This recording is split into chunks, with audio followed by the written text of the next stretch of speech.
And that's what matters more than anything else. If it doesn't matter, I don't understand why you keep on repeating it, why the president keeps on repeating it, why those introducing the president yesterday George, keep on repeating actually, I'm it. not the one who keeps repeating it. George, you're the one that's bringing it up now. That's you. You've done it, I understand why sir. You've done it up. You've done it 3 times. Every single answer you gave me. Now let me finish, sir. George, every single answer you gave, you repeated the slur. One thing I'm gonna tell you like this: they don't like this Republican. Yes, Byron Donalds, he be cooking it up. With that being said, if you like reactions like this, consider hitting that like button. Definitely subscribe to my channel and also hit the notification bell. Let's see how this is about to play out. They're going to try to go in on him about Trump, but my boy right here, let me show you what I'm talking about. Joining us this morning, why is former President Trump questioning the vice president's racial identity?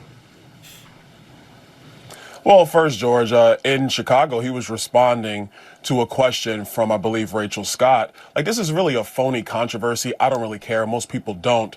But if we're going to be accurate, when Kamala Harris went into the United States Senate, it was AP that said she was the first Indian-American United States senator. It was actually played up a lot when she came into the Senate. Now she's running nationally. Obviously, the campaign has shifted. They're talking much more about her father's heritage and her black identity. It doesn't really matter. The president mentioned it. What he also talks about far more frequently is the fact that Kamala Harris is the person who created this massive inflation, which is destroying black families, white families, Hispanic families. They don't want to talk about that. They don't want to talk about economics, huh? They want to talk about rhetoric. They want to talk about, oh, he's attacking people, this, that, and the third. It's race. Hey, listen, they're running away from the real issues. Be careful out here. It's her failure as border czar that has left our southern border wide open, more than 10 million illegal immigrants coming into our country, record fentanyl coming into our country, which has killed more Americans than at any other point in the history of our country with respect specifically to fentanyl, and the fact that she and Joe Biden have unleashed one of the worst foreign policies in the history of our country that has us on the verge of World War III. That is Kamala Harris's record. President Trump talks about that frequently, but yes, he did mention it in Chicago in response to a question from Rachel Scott. And you just repeated the slur again. If it doesn't matter, why do you all keep questioning her identity? She's always identified as a black woman. She is biracial. How is that a slur? And why are you worrying about it? You're white. Why do you care about this so much? Because it's rhetoric. Y'all gotta be careful with this. You see how he keep pushing the issue? Pay attention to the host right here. She has a Jamaican father and an Indian mother. She's always identified as both. Why are you questioning that?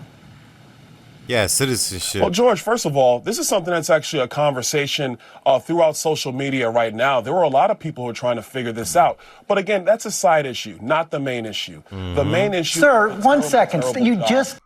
You see, look, you see how he keep trying to bring him back to the race issue? What he's trying to say is that that's not important. That was said. That's over with.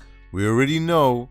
Let's move forward. Let's get into the real nitty gritty, the economic part. You understand? He keeps trying to bring him back into the nonsense. Pay attention. Look how upset he is, as if it has something to do with him. He's not even black. You understand? There are a lot of people who are trying to figure this out. But again, that's a side issue, not the main issue. The main issue... Sir, 1 second. You just did it. You just did it again. Of the United States. Why do you insist on questioning her racial identity? You want me to talk? I want you to answer my question. George, you wanted to agree with George, now that you're done yelling at me, let me answer. He talked about it on the stage yesterday in Atlanta for what, 2 minutes? He spent more than 35, 40 minutes going after her record, talking about how radical of a senator that she was. She was the most liberal senator in the United States, in the United States Senate. That is a fact. He talked about the job that she did as vice president of the United States, a job, I will add, which has been a failure for the American people. Hey, I have to agree with Byron when it comes to this right here. He's telling no lies. The host is just divisive all the way. All these hosts are being paid by the Democrats. You can't tell me they're not, allegedly, but they're very divisive, man. Y'all gotta be careful with watching the TV sometimes. I know you guys like to glom on to this that he talks about in jest or in a serious manner for about a minute or so, but what you do not cover is the litany of failures of Kamala Harris. That's what you're not covering, George. So questioning somebody's racial identity for a couple minutes is okay? You see he's stuck?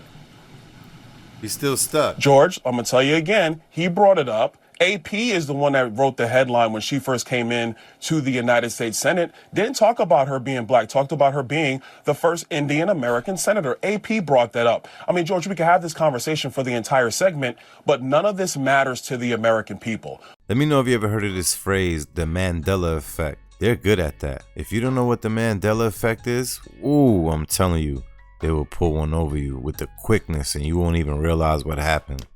What matters to the American people is, are we going to have the same policies of the Biden-Harris administration that has been destructive of the American people, or are we going to have the policies of the Trump administration, which put America first, had low inflation, prosperous Americans, no matter your race, no matter your color, no matter your creed, and a foreign policy that kept America safe? Those are the facts that truly matter, because this issue is going to come and go. The lives of the American people is what's going to remain, and that's what matters more than anything else. If it doesn't matter, I don't understand why you keep on repeating it, why the president keeps on repeating it, why those introducing the president yesterday George, keep on actually, repeating I'm it. not the one who keeps repeating it. George,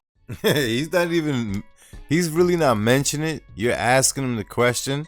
You want to keep him there. He's trying to move on with the question. So obviously that's you doing that right there. You're the one playing games, Mr. Host. George, you're the one that's bringing it up now. That's you. You've done it, I understand why sir. you You've done it. up. You've done it Because, 3 times. Every single answer George, you gave me. Now let me finish, sir. George, Every single answer you asked gave, you me- repeated you the slur. asked me, George. That's why I'm pushing back on you now. George, you Right, asked and- me the question 3 times. I responded, but I'm And also every about single what time you truly repeat matters the in this slur. election. That is exactly my point. You simply can't say that it's wrong. George, so then what you're saying? And I want to. It's not that he can't say that it's wrong. You want him to say that it's wrong because now it's agreeable. But when he thinks for himself and he thinks critically, then he's being wrong, right? to get off this topic because it's not the only thing that's going on. But George, now you're saying that AP is the one that slurred Kamala Harris, because those are the facts. You can go to the internet and look at the clips, George, if you want to, or we can talk about this now. I prefer to talk about the future of our country because the American people are struggling. The American people do need serious policy decisions to be made, and they need serious leadership on the world stage. Kamala Harris has not proven that she can do that. Donald J. Trump has proven that he can do that. AP did not say that Kamala Harris is not black. She is biracial. She is Indian. She is black. You continue to repeat the fact that you continue to repeat the slur. Well, I don't know.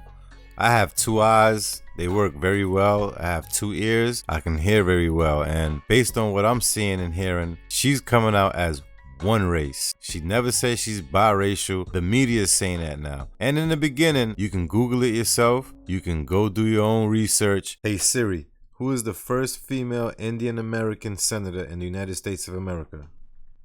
2016, Kamala Harris was elected to the United States Senate from California and is the first Indian American to serve as a United States Senator. This answer is from Wikipedia. See? You will see that when they first introduced her to the Senate, she came out as Indian Asian, all right? So y'all can miss me with that one. Don't understand why you and the president do it, but it's clear you're not going to say that it's wrong, and you've now established that for our audience. Trump also said at the convention that he would George, pardon all I'm gonna January say is 6 warning again, rioters. Everybody look for themselves. Let's move on. Word. I've already said that. Go Look on the ahead. internet, everybody. No, you Let's move haven't. on. There we go. You go on and repeat the slurs again. Trump also said at the convention that he would slurs? pardon January 6 rioters who assaulted police officers. Do you support that? Actually, what he said is that he was going to review every single case. He even repeated that again. Never trust a grown man who shaves off his mustache. You understand what I'm saying? Listen, he's a super pedo. Only thing he's missing is his cape, all right? In Chicago at the NABJ. Listen, what we do understand is that the Department of Justice under Joe Biden and Kamala Harris, they did massively push up charges on people who protested at the Capitol and some who rioted at the Capitol on January 6th. So what he's talking about is doing a case-by-case review. You can lump it all together all you want, but those are the words of Donald J. Trump. I'm quite sure on the internet people can pull up that clips. They can watch it at their own leisure. I'll read it to you right now. This was Rachel Scott's question. My question is on those rioters who assaulted officers. Would you pardon those people? Oh, absolutely, I would. That's his words. Yes, and but you did not leave in was the rest of his comments where he said, "Yeah, I would, but we want to look at everything on a case-by-case basis." That's what will happen, George. No, that's not what he said. He said if they were innocent, I would pardon them. They've all been convicted. He said he would pardon those who assaulted police officers. Yeah, you see how manipulative this host is? He's almost like a woman. Do you support that or Hold on, not? George, you just changed the soundbite. You just changed it. Now you added, if they're innocent, then I will pardon them. Let's go back to the record of January 6th. Again, not something that I matters. didn't change the soundbite. That's exactly what he said. They've been convicted. George, the first thing you said was, yes, I'll pardon them. Then you expanded and he said to that. say, if they are innocent, then yes, I will. That's what you said, George. Now I'm responding. Okay. So what he's saying is that, yeah, I will go and look at these cases. If they're innocent, yes, I will. Of course, if somebody was beating up a police officer at January 6th, he's not going to do that. But if you had people who were just walking through the Capitol, which did occur on January 6th, because the security protocols had changed because of that riot at the Capitol, then what he would do is not allow them to be held in jail with these massively increased charges by the current U.S. attorney in D.C. under the Biden-Harris administration. It sounds like a personal attack. This is why sometimes it's a little bit strange when you tell them who you're going to vote for, because you could actually be attacked. Your livelihood, your money, so much ways they can attack you. It's just ridiculous. It's like if you don't get down, you got to lay down. Compare that to the fact that at the rally that the riots that just occurred at Union Station when Bibi Netanyahu was speaking to Congress, you had the same U.S. attorney for the District of Columbia who decided to just let people go and not file any charges, even though they were defacing monuments at Union Square. So we want to be fair with the justice system. We don't want to be political with the justice system. My question is on those rioters who assaulted officers. Would you pardon those people? Donald Trump. Oh, absolutely, I would. You wouldn't pardon those? If they were innocent, I would pardon them. That is the entire quote. They are not innocent. They are convicted. He said he would pardon them. It's easy to be convicted. So much people are wrongfully convicted. As we can see, your homegirl Kamala wrongfully convicted plenty of people. So it's funny how they like to be selective, huh? This is ridiculous. And George, what I'm telling you is he's going to go back and look at these cases because it is without a doubt.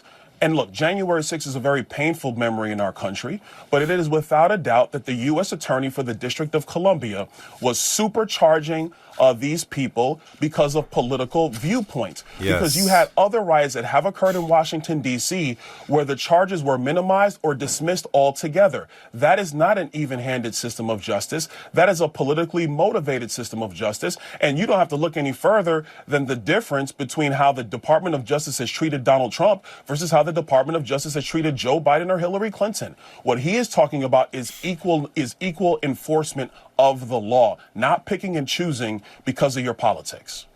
I would remind you that this Department of Justice actually indicted Hunter Biden, the president's son. And of course, we were talking about assaults on police officers, people who were convicted for assaults on police officers, which the president has said he would pardon them.